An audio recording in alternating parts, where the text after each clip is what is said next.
Good morning, everyone. How are you guys doing today? Good.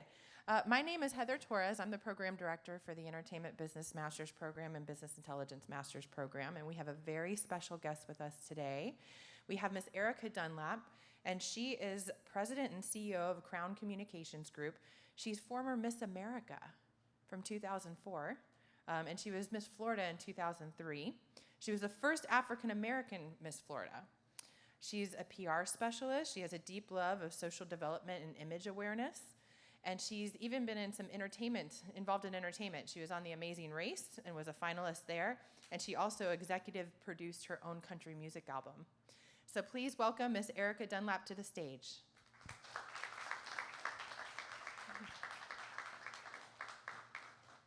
Thank you. Thanks for joining us, Erica. Thank you. Good morning. Yeah. Do you guys not talk? Are you not allowed to talk? So we are so fortunate to have you here. Thank you so much for coming out. Thank you. I specifically want to focus on just the way that you've established your brand over the years, and I know that you've had quite a bit of an evolution. You graduated from UCF, correct? Yes. So go Knights. I'm also a UCF grad. And from there, you went on to become Miss America. Well, actually, I was Miss America before I graduated, which That's is amazing. really strange, actually. So I had the goal of competing in the Miss America system because not only I wanted to be Miss America, but I'm from Orlando, so I didn't really think it was going to happen. But I wanted to compete because back in the day, Miss America was like the original reality show, straight up. Like, if you think about it, do you guys know what Miss America is? Have you guys ever watched a pageant before? Okay. So really, Miss America was the first evolution of a reality show because it gave young women from all over the country, one girl from each state, the opportunity to represent her state and to do so on television. And this is before American Idol. This is before The Voice and every other show that has essentially emulated having a talent element to your winning, whatever that is. And so Miss America was that. And in competing, I was Miss Orlando, I was Miss Heart of Florida, and my goal was always to get scholarship money. So as Miss Orlando, I won $12,000 scholarship. Now, how many people can say amen to that? So I was able to use that not only for school, but also for my apartment, and I just didn't want to live on campus anymore. So I was able to get a nice apartment because of that, and also get a new computer every year, and just get certain things allotted to me to make sure that my school career was taken care of. And so that was my real focus, was making sure I got to the money. So the crown was the cherry on top. Yeah, that's amazing. So even then from there, your brand evolved again because now you're the CEO of your own company. Yes. And so can you tell us a little bit about how you branded yourself as a professional through those different phases of life and maybe like some of the challenges that you experienced and just the techniques that you used in order to transition your image? Well, let me finish the first point, actually. So when I was a junior at UCF is when I became Miss Florida and then subsequently became Miss America. And so I deferred school for a year and went back went out, and I was traveling as Miss America. And the entire year you're a speaker and you are making presentations and you're talking about your platform. And my platform was diversity and inclusion. So diversity meaning, of course, that we're all different. Inclusion, finding ways to make sure that we're all represented at the table. And so it was taboo, in a sense, to be talking about those types of issues because it was a very in-your-face, let's deal with all the isms, the racism, the sexism, let's deal with all of those things at the corporate level and see how it also affects our communities. And so then after that was over, I came back to UCF and finished school. So I had 21 hours left, and that was pretty interesting to Wow. come back to school after you've been a celebrity. There was like, we used to have this thing called We Loose. We Loose was like a platform where it was before Facebook, because Facebook was like 2003, I think-ish. And so that was the UCF kind of Facebook, and it was really funny that I was like always the topic of it. And before I was just a regular student like everybody else, and then I became a topic of conversation, which was, strange to come back into that environment. But I survived. I made it. And after graduating from UCF, I evolved again because I decided that since I had a taste of the entertainment industry, I was on television a lot. I did a lot of radio. I wanted to, pursue it full time, and so I moved to Nashville, Tennessee, and started recording music. I was a country music artist, and I started to really throw myself into that industry and learn all about it. So the evolutions have continued over time. In having my own company now is a result of really not being able to get a job, to be honest with you. Even as Miss America, there's a lot of there's a lot of stigma that comes along with it. I thought it was going to be this golden opportunity for me to stand on a platform and for people to recognize me for my talent, for my intellect, for my full well-rounded package. But to some degree, I was having a really hard time landing an actual job because I had so many gigs that I was doing after the fact, and my gig life was more important because I was making money. And so as a 21-year-old, 22, I'm making the money that I wanted to make. Getting a job and having to be somewhere was not, it wasn't going to work. So that's where my evolution has kind of sprung from, is just it was just necessary to happen. Well, that's amazing. So you made a good point. I mean, your brand is always evolving. So with each project that you take on, each experience that you have, that's like another thing that kind of molds who you are and what you represent. So you mentioned a little bit about how you are now involved in this like online space through the school. And so I know you have a very great following like on social media now and stay connected and stuff there. So how do you leverage social media and combine that with like your in-person brand to establish a brand? Well, I really think it's important for people to just know who you are. Take a moment to develop yourself. We are all artists in training. And so that artistry continues to flourish. A lot of people really don't even get discovered. If we think about like painters and sculptors, it takes them until they're like 40 plus to really even get a real gig sometimes. And that's okay. In the opera world, your voice doesn't even mature until you're over 30. So you're not even taken seriously until your voice is at a place where physiologically it has matured. So give yourself time. Don't expect that you're just going to blossom. You have to plant seeds, and when you plant the seed, then you have to water it, then you have to let the sun shine on it, and then you have to put a little manure on it, and then you have to let it just grow through the what. And that's what it is. Everything that we do, every process that we go through, it's a process for a reason. There's a lot of men in the audience, but has women ever had to like straighten your hair or curl your hair? It's a process. It takes time. If you do it before the 20 minutes is up, it might not work out so well. So you have to just let it bake. Right. That's good. So what tips do you have for students as it relates to using storytelling? Because I know you are an amazing storyteller. And I think that that's a big part of who you are and how you communicate with people. So how can they incorporate storytelling into their communications and their brand? Well, you have to be authentic with yourself. Again, like I said, take the time to develop yourself and to ask yourself questions. There's a really great book that I recommend. It's called All About Me. And it's a small hardcover book that has over 1,000 questions that are just random questions, like what's my favorite color? Why do I believe a certain thing? There's a myriad of categories that you can go through in that book. And I think it's really smart because it gives you a chance to ask yourself critical questions that you may have never asked yourself. Like there's a question in there that says, what's something that I'm most proud of and what's something that is a dark secret that I don't want anyone to know about. Now, you can reveal that to yourself or you can hide it from yourself, but it at least gets your brain to start thinking about those deep questions that sometimes we overlook. So I would say definitely take the time to know who you are so that you can present the type of brand that you want to, and then work backwards. So know what your end goal is, and then start developing your strategy backwards. So figure out where you need to start from in order to get where you're going. That's great. Yeah, so you touched on authenticity too, and I think that that's so important. Do you feel that people can immediately tell if someone's being authentic in a space like social media?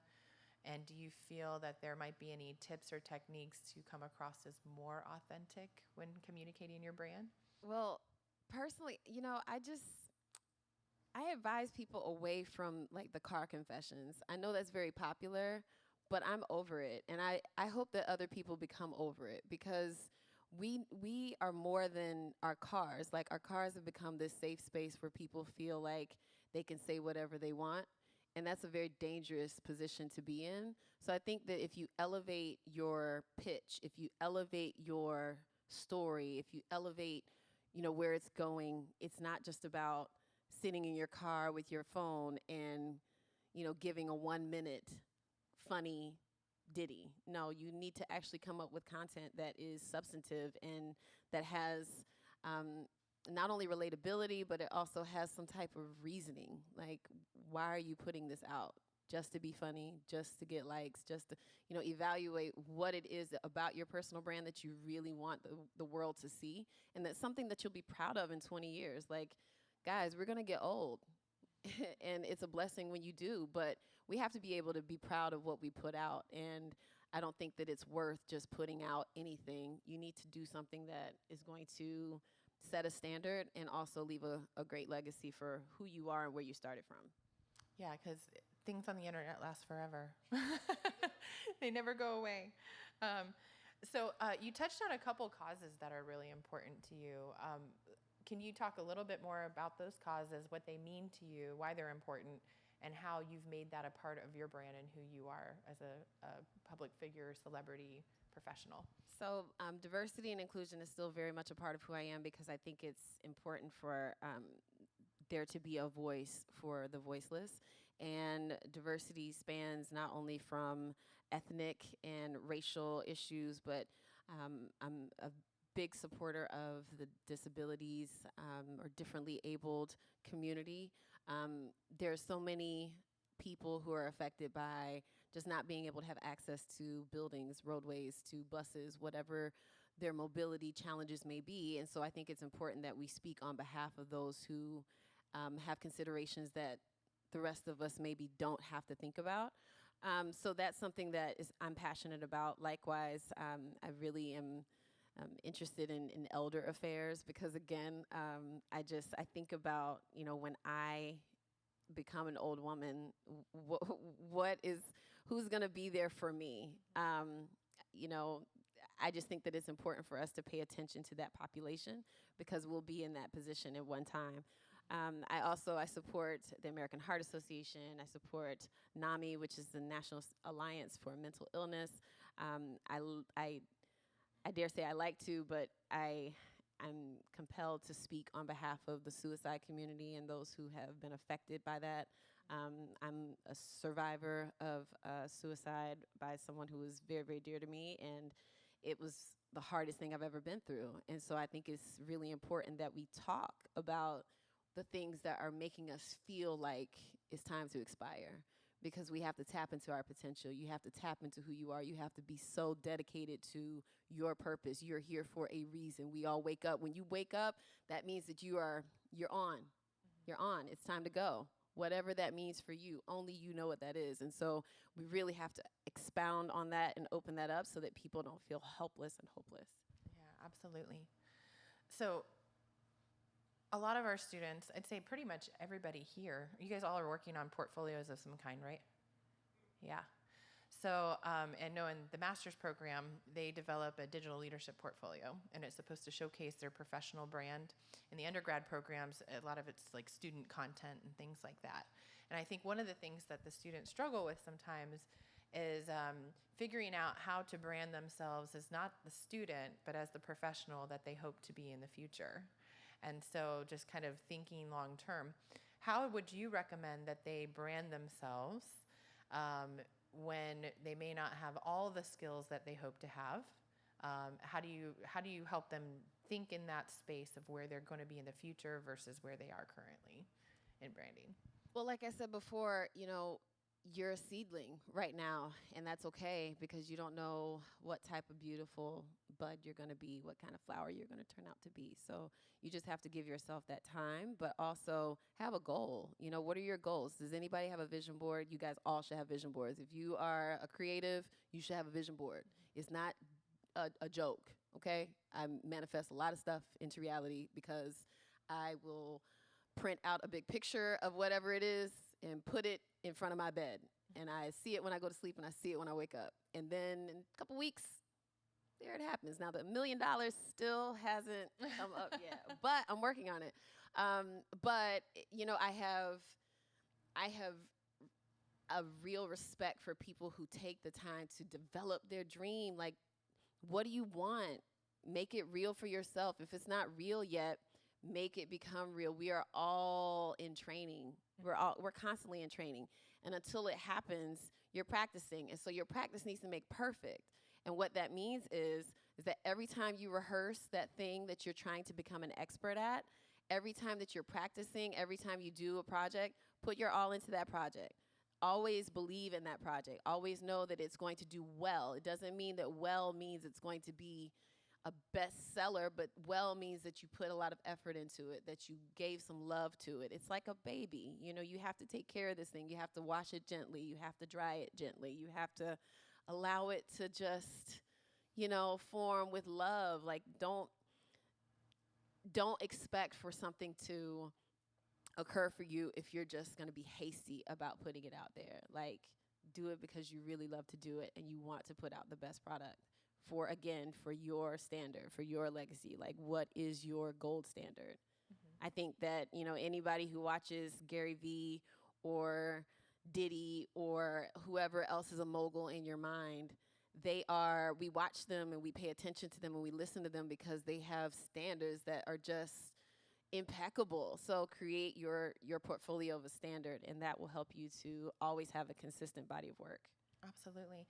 Well, one thing, doing some research on you before you came here, I noticed that you have your company brand, right? And then you also have your own personal brand, and those are kind of differentiated. I think another thing they struggle with sometimes is like, well, how is my personal brand different from my company brand? And how can they effectively communicate who they are as an individual versus the company that they're supporting and representing? And why is that important? Well, I think that you have to have two things. You have to have a mission statement, right? And then you need to have a vision statement. So like I said, having a vision board, that's like taking a poster board and plopping pictures, but intentionally putting pictures and phrases, and you don't clutter it up, but just make sure that it's really clean so that you can see what it is that you really want to make real for you. But then your vision statement is a statement of what is your windshield, the big, large vision. Your mission statement is the rear view mirror, the very fine-tuned, the very precise, specific thing that you want to accomplish. And your vision statement is your windshield. And so I want you all to think in terms of when it relates to your personal and your company brand, they should be similar-ish. You should be authentic. It should flow. Things should make sense. Like, I don't know if it works if your personal brand is like totally off from the company. Mm-hmm. That just doesn't make sense. Like, everything needs to flow together. And so I would just encourage you to develop your mission statement, your vision statement. You need to develop a board of directors. What does that mean? You know, treat yourself like a company. Treat yourself like you need to be accountable to someone. Your vision, your board of directors can literally be like your mom, your sister, the people that's closest to you, your mentor. I also suggest that you all get a mentor, a coach, and a sponsor. Those are 3 different people, 3 different things. Your mentor is someone that you can talk to about the things that are difficult for you, the things that you're trying to figure out. Your coach is the person who is in your face, your drill sergeant, you need to get your together kind of person. You need to find that person. You may have to pay that person. You probably should pay that person because it'll help you to be accountable to the wisdom that they're giving you. And then your sponsor is someone who can speak on your behalf, someone who may give you resources, may give you money, but particularly they're able to advance you some way without you being in the room. So it's really important that you have those 3 elements in order to help you to really go to that next level. So just start thinking about who they are in your life right now. Who do you want them to be? You develop that. You put your board together. You put you are your company. And so it should all, like I said, it should all flow together. That's great advice. So let's talk a little bit about social media because I know you're very active on social media. Do you have any tips or techniques? Because there's so many different platforms that people can be on. How do people choose the right one? Is it okay to have a different persona on one versus another? Just I do. I am a different person on Facebook than I am on Instagram because I can be. I have a lot of people that I respect in my life who are on Facebook, so that is the 55 plus community. And I don't want them to know what I do on Instagram, and they don't because they don't have it. But like we said, anything that lives on the internet is alive forever, and so you have to keep that in mind. But I do have slightly different personas for all of my platforms. I haven't engaged as much on Twitter. It just doesn't do anything for me business-wise or personally, so I don't like it. Right. But that's just me. But if it works for you, you have to work what works for you. And so if Instagram is your platform, then, watch some videos on how to really make it pop. Or I would also say only follow the people, and I'm working on this right now. I'm decreasing the people that I'm following and the accounts that I'm following because I only want quality. I only want substance. I only want what's going to inspire me. I only want what's going to take me higher because I don't know about you guys. I set a timer on my Instagrams to make sure that I'm not on it too much because I can be on it all day. It's just the way that we communicate now. And I have a lot of people in my life who are constantly on stories, and they're constantly telling stories, and they're constantly leaving their little 30-second blip. And it's like, well, are you enjoying what you're doing? Like, did you like the food? Because you've taken all these beautiful pictures of the food, but did you like it? Like, did it give you indigestion? Like, I want to know the backstory of the story because all I see is, okay, I'm checked in here. Everybody wants to tell people where they are and what they're doing. Like, what kind of impact are you making with what you're doing? Like, does it really matter? Some things are just not necessary. You don't have to tell your entire day. Like, what are you doing if you are on Instagram all day? If you're not making money from it, don't do it. Period. Because in this life, we have moments for feelings and for emotions and for memories. We have moments for making money, and we have moments for making impact. Like, that's really all we got.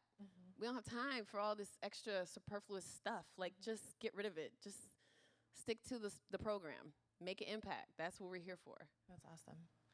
So as a business owner, you hire people, you work with people, you work with different clients. What are some of the things that you look for in people's brands when you choose to work with them? I like working with people who are autonomous, like people who can just do things without me having to tell them what to do. So, always be anticipating the next thing that's going to make something better, whether it's a campaign you're working on or a project. What do you bring to the table that makes you irreplaceable? Like, what can you do that nobody else can do, and just do that thing very well? And I think that that has helped me to keep certain people on. I went through a moment, I think it was 2017, where I had 4 girls working for me, and they were all very smart and very bright, and I loved them. But there was one day when all of these things needed to be done. I ran for office too, so like I was running for office at the time, and it was just really super busy. And on the business end, there were some things that needed to be done, like they needed to go and these things needed to be delivered or whatever. And if you know my schedule, if you've been working with me for 6 months, 7, 8 months, a year, and you're watching me in and out, you know when I'm leaving town so that you can like do what you got to do and kind of adjust your schedule. Like, I've been an employee too. I know how it works. Like, you're trying to work your thing in addition to when the boss is not around. So if you know how I move, then know how I move. Move it. Make it work. Like, the more I eat, the more you eat. Don't you get that? Like, make it work. Like, I don't know. Figure it out. That's what you're here for. So I always advise people to put some tenacity into what it is that you're doing, and then you will get promoted, because all I wanted to do was just see somebody take the freaking packages to where they needed to go without me having to tell you and without me having to be upset. And I was like, just don't come back. Y'all don't come back. It was a Thursday. Don't come back.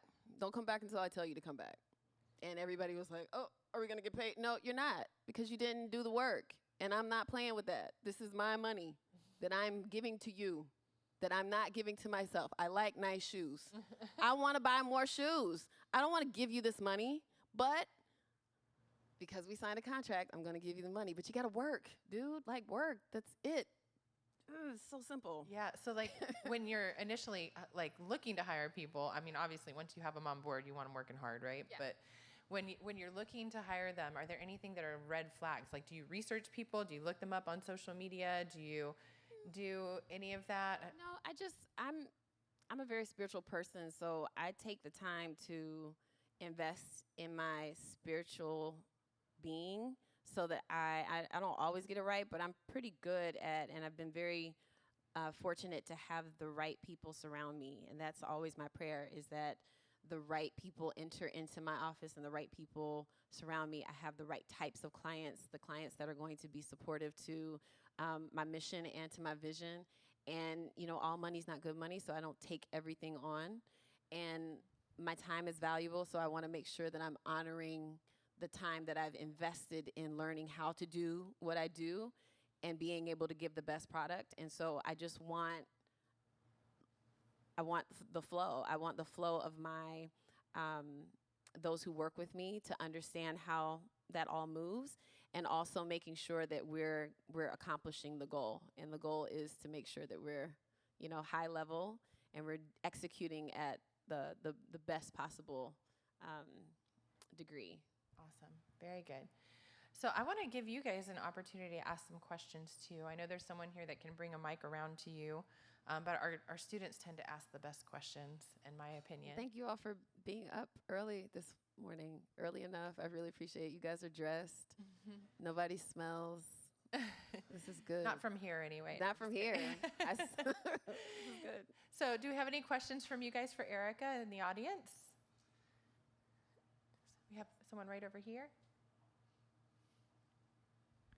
Do we have someone with a mic? If not, I will take the mic to the students. No. We want everyone to hear your question. So. Well, thank you. First of all, I want to thank you, Erica, for being here and this beautiful speech and all the information that you give. My question goes related with social media, based that I believe that the majority of the people that are here are transiting from social life to bringing into a more professional portfolio. And my question is, how you manage your social media? Do you go more social, more professional? And in the case of your employees that are following you on social media, do you treat them as professional or as a team, kind of like a close friend? Okay, so the first part of your question, how do I manage my social media? I try really hard to produce content that I can be proud of in the future.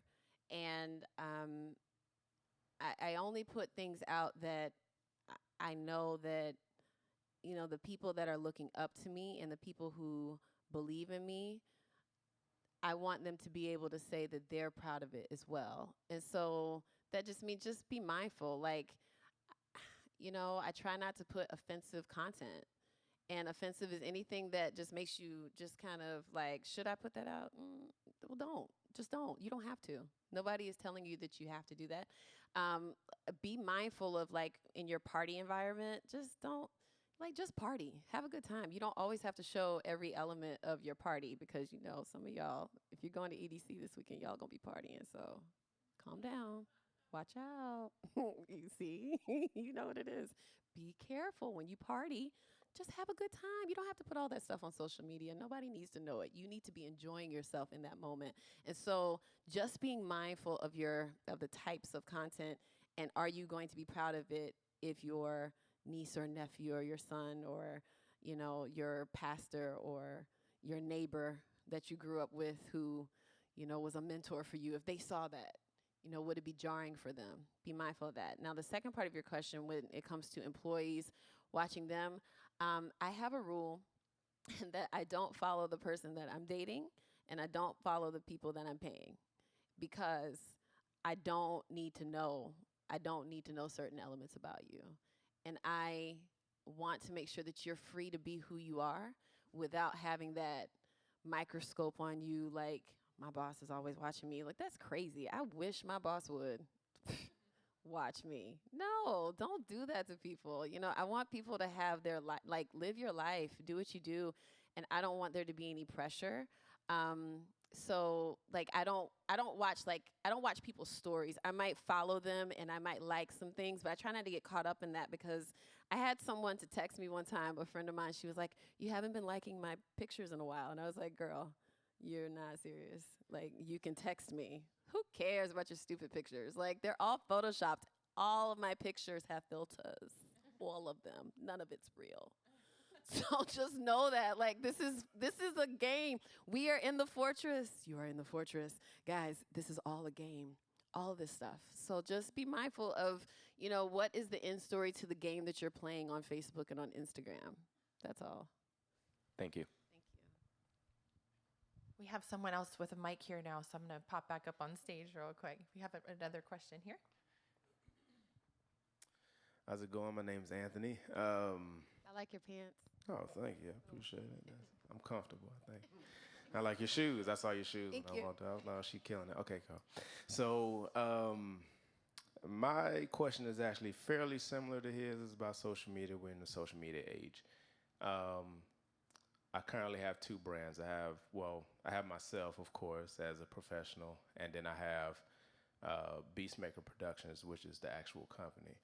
Now, I've kind of struggled with understanding which one to promote first.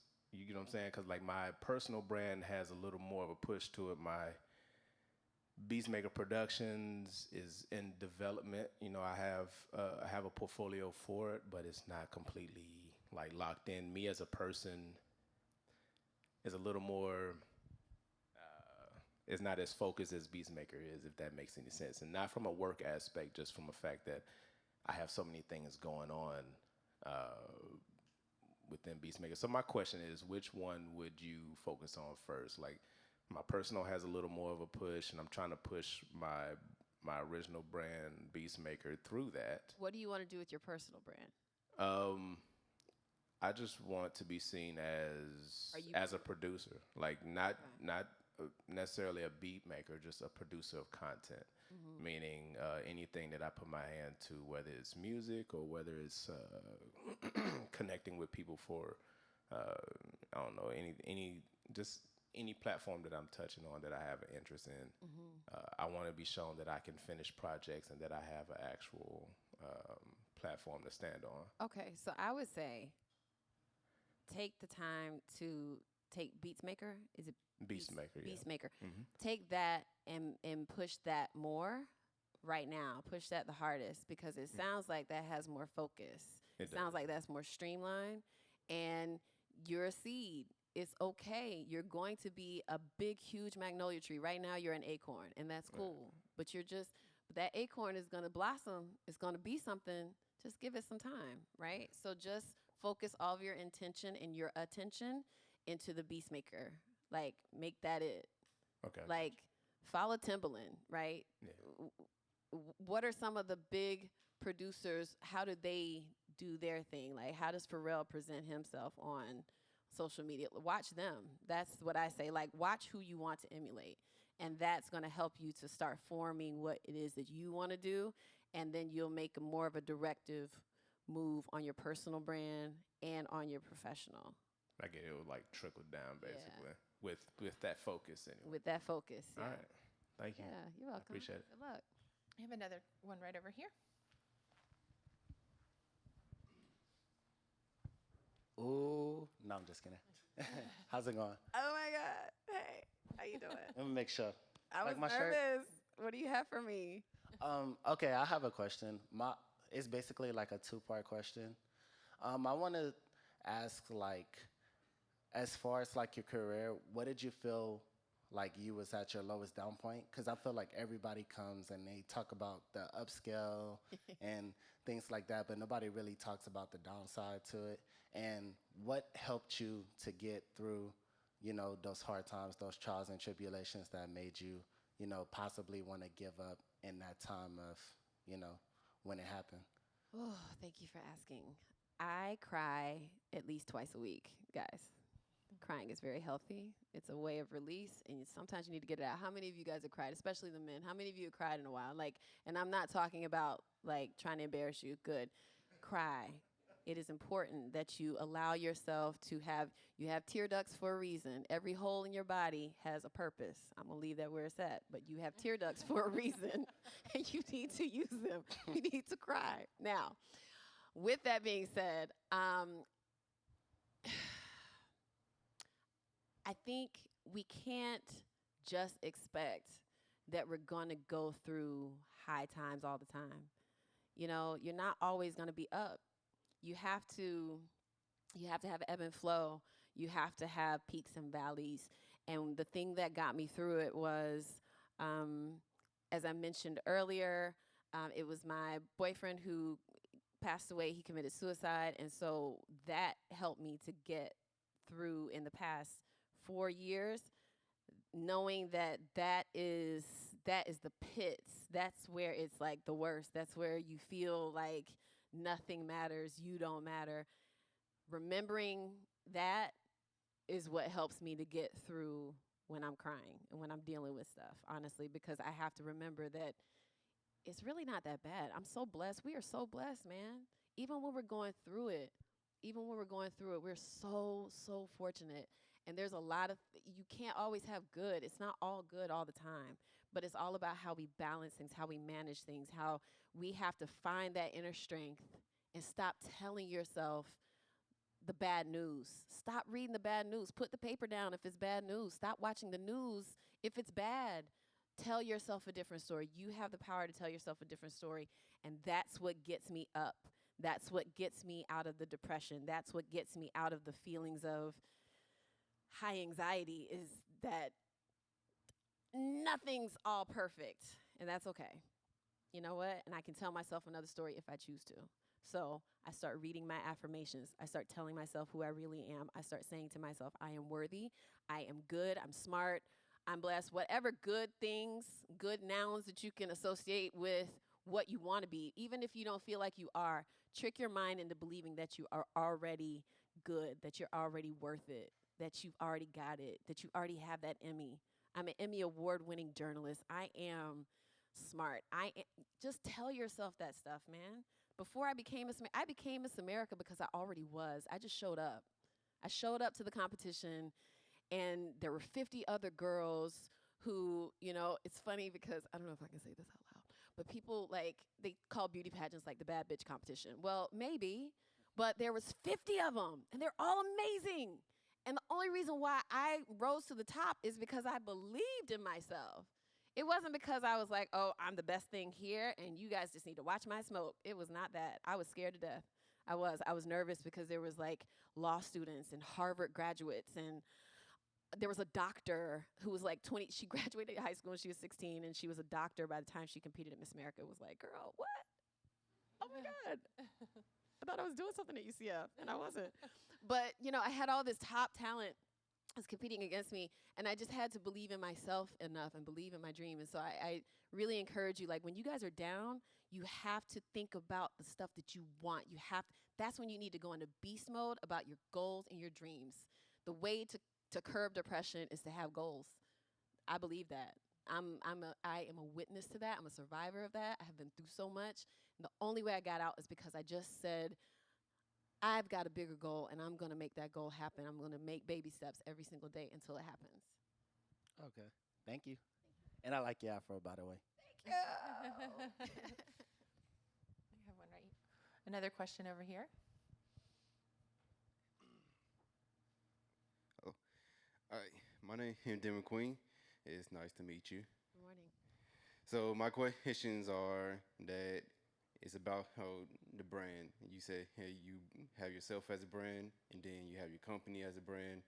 And I have looked at other people that I idolize who have done the same thing, and then there are people who haven't done the same thing. Jay-Z is one of them, as he has branded himself, and then he also have the Rock Nation brand, and then there is J. Cole, who he doesn't have his name as an LLC, but Dreamville is an LLC.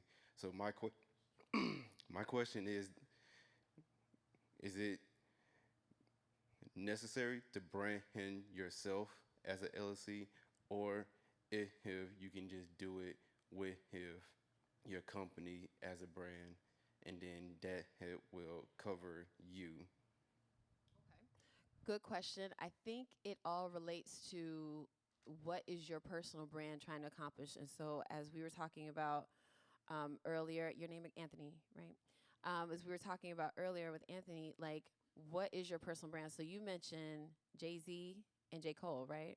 Yes. And so Jay-Z is a rapper, J. Cole is a rapper.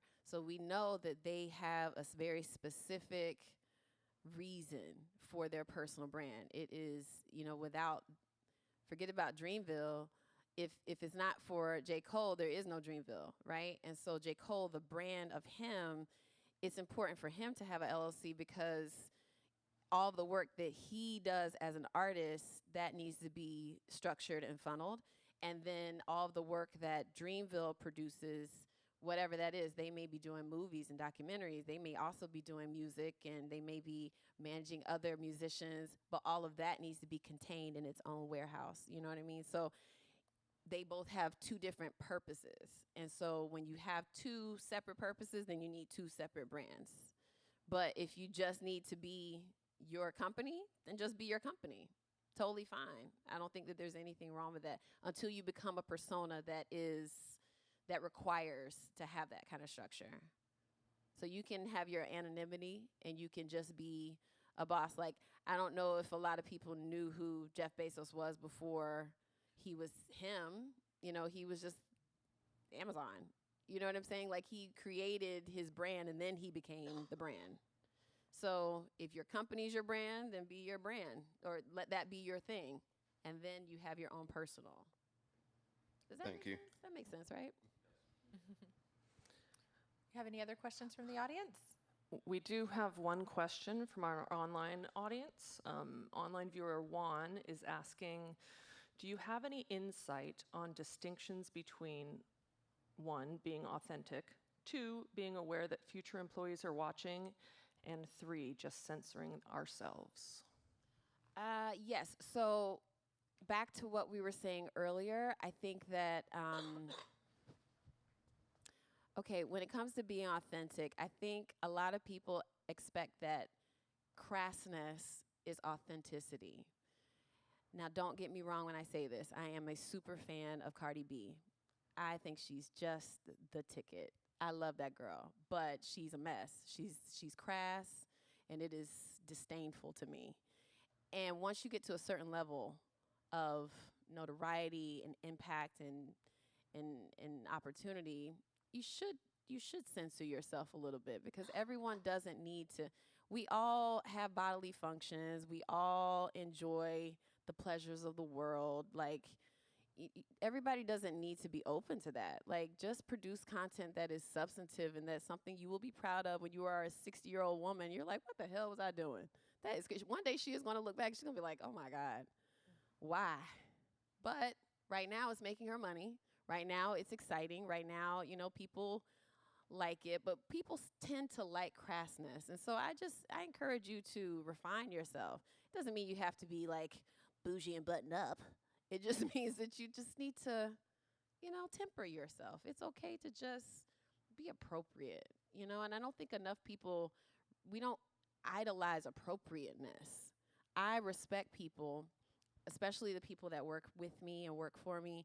I respect them when I'm able to just see them pull it together and be appropriate. We all can be ratchet, or wild. Wild is fun. It's free. It's so wonderful. You can just frolic and do whatever you want. But when you're able to discipline yourself and be a professional and be someone that is palatable for all types, I might not be somebody's cup of tea, but I might be someone's shot of tequila, right?